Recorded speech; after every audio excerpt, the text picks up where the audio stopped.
시청자 여러분 안녕하신지요? 현울TV 현울입니다. 맨날 안녕하십니까만 했으니까 안녕하신지요도 한번 하려고요. 자, 예, 여전히 더워요. 자, 계속해서 11절 통해 알아보는 성도의 바른 물질관 파트 2 두 번째 시간이자 이제 마지막 시간. 아쉽네요. 좀 더 길게 하면 좋은데 길게 한다라고 또 시청률이 높아지는 것 아니니까 많은 시청을 부탁을 드립니다. 여러분 계속해서 구약과 신약의 성도들의 물질관 변함없다라는 것 지난 시간 말미에 드렸던 말씀을 기억하십시오. 자, 그렇다면 이제 좀 구체적으로 구약교회와 신약교회에서 하나님께 봉헌한 것, 봉헌이라고 하는 것은 이제 마음과 시간과 물질 다 드리는 것을 말한다고 그랬죠. 그리고 지역적인 의미로 실제적으로 어떤 물건이나 물질적인 의미가 더 많이 포함되어 있는 것이 헌상이다. 자, 그래서 우리가 지금 예배 때 하는 것은 헌상인데 헌상이라도 부를 수 있는데, 봉헌이라는 것은 하나님께 드리는 모든 것을 가리키는 포괄적인 용어다. 자, 그것도 한번 잘 기억을 하시고요.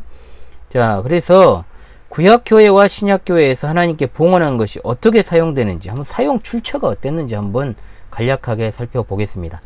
먼저는 이제 구약교회입니다. 구약교회는 이제 좀 간단하게 정의를 세 가지로 하겠습니다. 하나님께 드리는 게 크게 세 가지 영역에서 사용이 되었습니다. 가장 먼저는 무엇이겠습니까? 당연히 하나님을 예배하고 즉 제사하는 일에 그 사용되기 위해서 봉헌을 했고요. 그리고 이제 제사장과 레위인, 즉 이제 제사를 위해서 하나님께 제사하고 예배하는 일에서 쓰임을 받는 종들의 생활을 위해서, 그리고 이제 세 번째로 가난한 자를 구제하기 위한 목적으로 하나님께 봉헌한 것입니다. 자, 구약에서 이 세 가지 기억합시다. 하나님을 예배하는 일에, 그리고 그 예배를 돕는 제사장과 레위인을 위해, 그리고 가난한 자를 돕기 위해서 하나님께 드렸다. 자, 신약교회도 이 원리 그대로 옵니다. 마찬가지입니다. 가장 먼저는 그럼 뭐겠습니까? 신약교회의 성도들이 모여 예배하는 편의 공간, 즉 최소한의 그 공간을 위한 경비를 위해서 시설을 임대하기도 하고, 우리 교회처럼 또 매매하는 일 사면 얼마나 좋겠어요? 하지만은 형편대로 하는 것이죠. 그리고 임대했다면 달달이 뭐가 들어갑니까? 월세가 들어갈 거 아닙니까? 그리고 시설 유지를 위한 경비들 뭐 여러 가지가 들어갈 거 아닙니까? 시설 유지를 위해서 뭐 전기료도 나올 것이고 수도요금도 나올 것이고 여러 가지로, 또 이제 뭐 시설에 뭐 노후가 됐다라면 또 갈아야 되고 여러 가지 것들이 있겠죠. 자, 이 모든 것들은 다 예배를 위해서 그렇게 하는 겁니다. 자, 그래서 최소한의 경비를 드려야 되는 것이 이 예배 시설. 그런데 이 예배 시설을 갖다가 천문학적인 금액을 들여서 조성을 하고 빚을 내서 건물을 건축하는 일은 전혀 바람직한 일이 아닙니다. 단언합니다. 그것은 현대판 바벨탑을 쌓는 행위인 것이지 하나님의 영광과는 상관이 전혀 없습니다. 바벨탑에 담긴 의미가 뭡니까, 여러분? 그 탑을 하늘에 닿게 해서 자기들의 이름을 내며 온 지면의 흩어짐을 면하는 것이다. 겉으로는 거룩한 사업인 척하지만 결국은 자기 이름을 내려는 의도가 반영된 어마어마한 건축물들, 하나님께서 전혀 그것을 내려다보시며 기뻐하지 않으십니다. 예배당은 예배하기에 적합한 장소이면 충분합니다. 왜 예배당을 자꾸 문화시설로 만들려고 합니까? 문화시설로 만들려고 하니까 뭔 해괴한 용어가 생겼잖아. 비전센터? 이런 거 뭐니 하지 말고 그냥 문화시설 만들고 싶으면 예배당에다 하지 말고 문화시설 만들어요. 그냥 문화시설 자체 문화시설만 하도록. 왜 예배당을 갖다가 다중이용시설로 만들려고 해요? 그러니까 돈이 많이 들어가죠. 교회 홍보하면서 복음 위한 일이라 포장하지 마십시오. 좀 자중들 해요. 겸손해져야 됩니다. 목회자의 그냥 눈높이에 따라 대형교회 성도들도 아주 거드름이 장난 아니에요. 거드름 피우는 게. 한마디로 웃기고 자빠져 있다 이 말이에요. 까불면 자시 말하잖아요. 큰일 납니다. 종놈이 까불면 멍석말이 당해서 맞아 죽는다니까요. 왜 이렇게 닮아가라는 예수님은 안 닮아가고 그렇게 그냥 세상의 어떤 권력자들, 권세자들, 세상에 하는 똑같은 CEO들을 닮아가려고 그래요? 왜?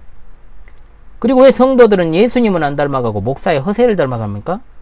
정신들 차리십시오. 여러분의 신분증은 교회 건물이나 교회 크기가 아닙니다. 오직 우리에게 구원에 있어 필요한 것은 예수 그리스도의 대속의 피예요. 속죄의 보혈이라는 거죠. 그런데 우리가 자랑할 게 도대체 무엇입니까? 오직 예수님만 자랑해야 되는 겁니다. 있어도 검소하게 일부러라도 살아야 되는 것이 목사입니다. 목회자예요. 그 다음 교회에서 사역하는 교역자 생활비를 위해서 이제 봉헌을 하죠. 넉넉하게 책정을 해서 드리면 좋겠죠. 여러분 얼마나 좋습니까? 그러면 그래야지 목사가 정말로 말씀과 교역하는 일에 정말 최선을 다할 수 있지 않겠습니까? 그런데 그게 안 되는 경우가 대부분입니다. 최소 생계비라도 확보할 수 있도록 하는 게 좋겠고요. 교육비나 목회 활동비도 정말 확보가 되면은 얼마나 신방하는 일부터 시작해가지고 교회 전반적으로 성도들을 정말로 안위하고 또 권면하는 일에 힘을 쓸 수 있겠습니까? 제가 시무하는 교회를 비롯해서 대다수의 교회가 그렇게 정말 하기가 쉽지가 않으니까요. 정 어려우면은 정말 목회자가 이 일에서라도 성도들의 부담을 덜어야죠. 이게 맞죠. 저도 정말 작고 약한 정말로 미약한 교회를 시무하고 있습니다. 그러나 물론 하나님 보시기에는 작고 미약하다고 생각 전혀 1도 하지 않습니다. 그럼에도 불구하고 너무나 감사하고 송구하게도 제가 최소 생계비라도 받아서 생활할 수 있어요. 얼마나 감사한지 모릅니다. 얼마나 감사한지. 아내는 일을 하고 있어요. 마음이 아프죠? 세상 기준으로 물질적으로 제가 가장의 역할을 제대로 해야 되는데 못하고 있지 않습니까? 그럼에도 불구하고 하나님의 은혜로 살아갈 수 있음에 감사한 겁니다. 자녀가 태어난다? 조금 더 씀씀이 줄이면 됩니다. 커피 2잔 마실까 1잔 마시고, 아니면 집에서 타 먹고, 외식 2번 할까 1번 하든지, 아니면 집에서 밥해 먹으면 됩니다. 응? 맛있는 집밥 해서 먹으면 돼요. 저 요리 잘해요. 요리 영상도 올릴 거예요 나중에. 제가 한 달에 책을요 최소 5권 이상 구매를 해요. 책만 읽은다고 자랑하는 게 아니고요. 그만큼 사실 많은 경비가 들어간다는 뜻입니다. 그런데 그거 줄이고 가장 시급히 볼 책만 사면 됩니다. 문제 될 것이 없다는 거죠. 제가 정말로 신대원 시절에 점심값도 없어가지고요, 저 차에 그냥 앉아있을 때가 있었어요. 응? 쥐어 짜내가지고 정말 등록금 분할 납부하던 그 시절이 있었습니다. 신대원 시절에. 그런데 그때도 저는 책 사볼 거 다 사봤습니다. 불과 몇 년 전입니다. 그때 전도사 사례비가 70만원이었어요. 70만원. 70만원. 한 학기 등록금이 200여만 원을 합니다. 그런데 교회에서 받은 학기 등록금은, 장학금은 100만원이었어요. 그러면 나머지 100여만 원을 이제 그 사례받은 70만 원에서 이제 떼가지고 해야 되는데 현실적으로 불가능해요, 이게. 그래도 어떻게 하나님의 은혜로 주변의 도움으로 정말 그렇게 졸업을 할 수가 있었던 것이죠. 그때에 비하면 저는 지금 너무 부유합니다. 너무 부유해요. 그 다음 구제를 위해서 봉헌해야 됩니다. 우리 교회는 매월 첫째 주 성찬식을 진행하면서 헌상 시간에 구제를 포함해서 합니다. 저는 구제에 신경을 좀 씁니다. 가진 것과 상관없이요. 제가 구제 제일 많이 하려고 노력을 해요. 그건 그냥 원칙이니까. 저 자신의 원칙입니다. 그래서 한 달 동안 조금씩 봉투에 모아놓습니다. 한꺼번에 하면은 다 부담이 되는 거예요. 뭐든지. 그래서 동전도 이제 경제활동을 해서 생긴 동전을 또 모아놓습니다. 그래서 한 달에 한 번 구제 시간에 이제 그것을 다 합쳐가지고 드리죠. 구제의 대상에는 저도 포함될 수가 있고, 교회 내 성도들도 될 수가 있고, 또 성도들 상호간 구제도 되고, 교회 바깥에 어려운 목회자 그리고 이웃에게 전달되기도 합니다. 자, 감사한 일이죠. 많고 적음이 아니라 정말로 감사하는 마음으로 자원하여서 드리는 것에 연보에 참 의미가 있습니다. 또한 복음 전파를 위해서 봉헌합니다. 우리 교회 같은 경우에는 전도 책자를 만들어서 발행하고 제네바 교제를 발행하는 일들에 또 사용을 합니다. 교회의 규모나 물질의 많고 적음에 상관없이 그리스도의 몸된 교회에 대한 우리의 마음이 중요한 것 아니겠습니까? 감사히 그 일을 수행하고 있다는 겁니다. 매월 복음 전파를 위해서 너무 귀한 사역으로 수고하시는 목회자와 기관에 우리 교회도 정말로 형편이 쉽진 않지만은 그래도 적은 금액이지만 섬기고 있어요. 저희도 감사할 일이 끝이 없죠. 진짜로. 이 시간엔 연보, 봉헌, 헌상 이것에 대해서 좀 고찰을 해봤습니다. 11조 규례에 대해서 더 이상 이러쿵저러쿵 하는 일이 없었으면 해요. 왜곡되게 가르치는 일이나 왜곡되게 11조 이해하는 현상들도 교회 안에서 다 사라져야 됩니다. 숫자에 얽매이면요, 11조는 내 소득에 부과되는 10%의 세금 이상도 이하도 아니게 돼버려요. 전체를 가리키는 한 가지로서 하나님께 드리는 이 11조를 오해하지 맙시다. 성도가 가진 몸, 시간, 물질을 비롯한 나의 전 존재가 하나님의 것입니다. 11조는 그 가운데 물질에 대한 최소한의 자발적인 원리일 뿐입니다. 실제로 구약의 모든 성도들이 드린 모든 소득의 11조를 합하면 23.3%예요. 23.3%. 정확히 말하면 12조가 좀 넘죠. 또 방송을 하네요, 바깥에서. 11조를 숫자적으로 강조, 11조를 숫자적으로 강조, 말이 헛나와요, 또. 11조를 숫자적으로 강조해서 온전한 11조를 운운한다면, 구약 성도들처럼 여러분, 신약교회 성도들 23.3% 해야 되는 겁니까? 얼마나 한심한 일입니까, 여러분? 그저 신약의 원리는 이거예요. 그 힘대로 수입에 따라 힘에 지나도록 자원하여. 자, 이겁니다. 여러분이 바리새인처럼 수입과 구매의 11조까지도 전부 드릴 수 있어요? 삭개오처럼 50% 드릴 수 있습니까? 자신의 가산을 종교 지도자들에게 강탈당한 가난한 과부처럼, 또 바나바처럼 전부 할 수 있어요? 전부를 드릴 수 있냐고요.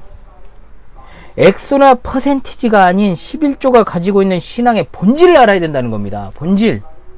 이것은 그야말로 구체적이고 실제적인 지침인 거예요. 실제로 신실한 성도들은요, 11조라고 하는 것 숫자에 얽매이지 않습니다. 그 이상을 다 해요. 다. 말 안 해도 다 해. 저도 감사하며 자원하는 심령으로 하나님 나라와 그리스도의 몸된 교회와 성도를 위하여서 매월 개인으로서는 교회에서 가장 많이 헌상을 합니다. 우리 교회 성도들이 형편이 다 좋지가 못해요. 그럼에도 불구하고 저도 마찬가지지만 그래도 목회자가 이러한 어려운 가운데서도 가장 많이 하나님께 드리려고 노력하고 있다. X는요, 신앙 양심과 믿음에 따라서 하는 겁니다. 생각해 보십시오. 이 세상에 존재하는, 우리가 정말 친구끼리 둘이만 모여도 회비 걷어서 밥을 먹습니다. 작은 친목회에서부터 그리고 크게는 국가의 조직에 이르기까지 회비 없이 돌아가는 회는 없어요. 회비 없이 돌아가는 회가. 교회 역사상 교회 안에는요, 예나 지금이나 헌금 1원 한 푼 하지 않는 사람이 있고요. 또 하더라도 형식적으로 하는 이들이 있는가 하면, 어떤 사람들은 자신의 형편과 상관없이 정말로 피와 땀과 눈물의 결정체인 물질을 아낌없이 하나님의 영광을 위해 내놓은 이들이 있었고 또한 있습니다. 또 앞으로도 있을 거예요. 이런 이들이 있었기 때문에 주님의 몸된 교회가 그 사명을 감당할 수 있었습니다.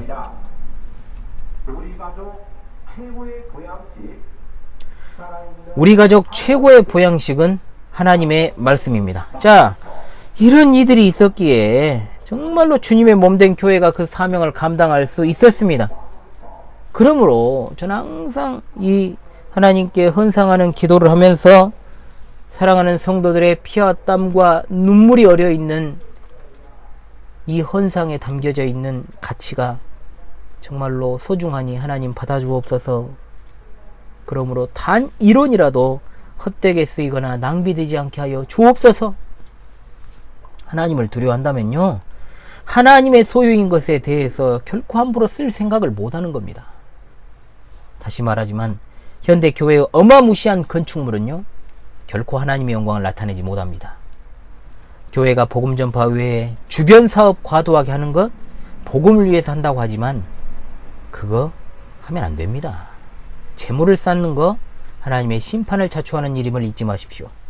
혹시나 이 영상을 보시는 목회자분들이 계시다면 이 소중한 신앙 고백의 증표인 봉헌, 즉 헌금이나 연보를 성도들에게 직간접적으로라도 강요하지 마십시오. 강요하지 마세요. 11조 안 하는 사람을 염두에 두고요, 11조 하게 하려고 11조 교육하려고 하기 전에 한 번만 더 생각하십시오. 한 번만 더. 정말로 생명이 더 소중하다니까요. 그 생명이 교회에서 이탈해버려가지고 정말로 복음에서 멀어지는 것이 정말로 배 아픈 일이지, 11조를 하고 안 하고의 문제는 그 목회자 마음 안에 그게 들어있는 거예요. 왜 너 안 하니? 가장 중요한 것은 성도의 재물에 대한 물질관이 어떠해야 되는지를 신구약 성경을 통해서 알려주면 되는 겁니다. 진정한 의미를. 지금 세상은 물질이 신이 된 세상 아닙니까? 우리도요, 우리 목사들도요, 자칫 잘못하면 잘못된 물질관에 의해서 믿음이라는 포장지를 가지고 헌금을 강요하게 될 수 있다는 겁니다. 신앙 고백을 어떻게 강요할 수 있습니까? 그런데 헌금은 신앙 고백으로 생각을 안 해. 이게 문제인 거예요, 이게. 또한요, 제가 말씀드리고 싶은 게 있어요. 기복의식을 자극하는 봉헌기도를 자제해야 됩니다. 기복의식 자극하는 거. 그 어떤 거예요? 헌금자 이름 호명하는 거. 하지 마세요. 주보에 헌금한 이들의 이름 싣는 거 하지 마세요. 헌금하는 사람들 다 저 재정부에서 기재하잖아요. 예? 그런데 왜 주보에 싣습니까? 그거를. 다 중단돼야 돼요. 또 각종 명목의 헌금의 제목, 그런 제목이 적힌 봉투들을 없애버려야 돼요. 다. 없애버려야 돼요.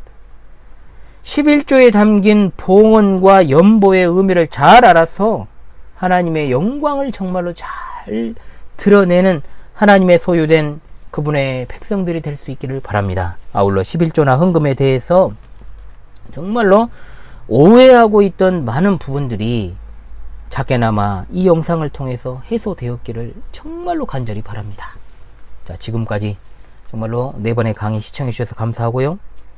아직까지 혹시나 이 영상을 보면서 현월TV를 보시면서 구독하지 않으신 분들은요, 구독 좀 살포시 좀 눌러주시고요. 영상에 마음에 드시면 이것도 좀 한번 눌러주시고요.